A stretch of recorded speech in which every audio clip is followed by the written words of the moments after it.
As the curtain comes down on the English domestic season, it will bring an end to the career of one of the game's most colourful characters. At the age of 34, James Haskell will step away from the professional game for good. Announcing your retirement is never an easy thing. You know, the last kind of couple of years in my rugby career have been very tough for a number of reasons, but none more so than the last kind of 5 or 6 months. I haven't been able to perform as I would want on the field. I haven't been able to stay fit. I've had to have surgery and an old injury that, you know, was an issue, has kind of flared up to the point where it's impossible to carry on. I always said that if I wasn't going to play for England anymore and that I wasn't able to perform for Northampton, then I would call it a day. It's come a lot quicker than I would want. I'm really kind of sad about it and scared about what the future's going to hold, but I'm also very grateful for the amazing career that I've had and all the people that I've worked with.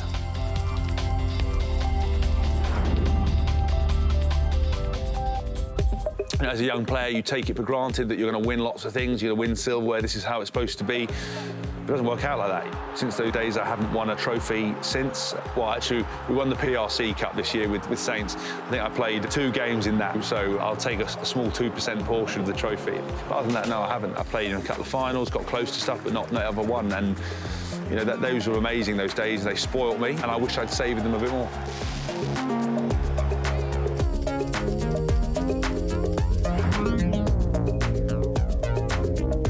I had no expectations of what international rugby was like because I had nothing to compare it to, but to go to Millennium Stadium where they let them close the roof. People always talk about rugby crowds and how influential they are. Yes, they do play a role when they're in fine voice. I think a lot of rugby crowds are quite introverted, but Millennium Stadium, when you're 5 metres from the Welsh line, we took 10 minutes to go with 5 points in it, they become so loud, it's like someone pushing down your head, and that was incredible. I've never experienced that before, a wall of noise that kind of discombobulated you. It was pretty amazing.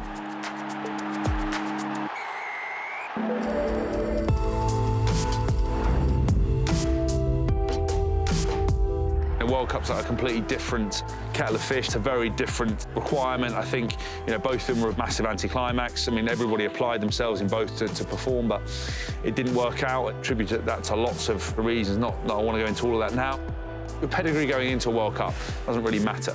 It's what you've done in those games. It's how consistent you've mentally been tested and the team's come through it. And I think, you know, as an England side in both those, we hadn't consistently beaten the Southern Hemisphere sides. We hadn't done what this England team going into this World Cup has done. So I'm gutted to be missing out on this one because I truly believe England can go on and win it.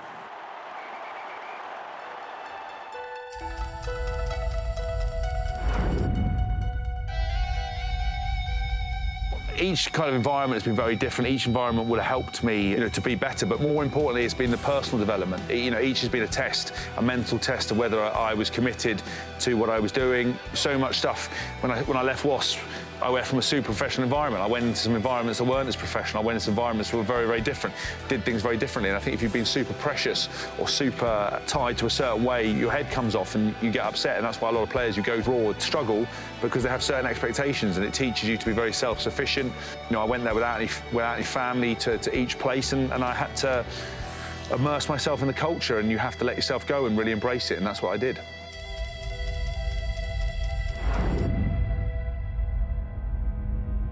It was a period of time when I had a good wind behind me and people were really excited. You know, I think there's other games certainly I look at that I feel were as good, but you know, if the media and people don't want to interpret it as that, then, you know, they'll always hype you up when you're in a good place. And, you know, I think Eddie Jones, out of all the coaches I've ever had, really believed in me, backed me, let me be me, treated me like an adult, and he wanted my opinion, he welcomed my opinion, and he respected me. And I just felt very confident. I felt I had a role, I felt valued, and I felt respected, and, you know, up there with the best performances for England.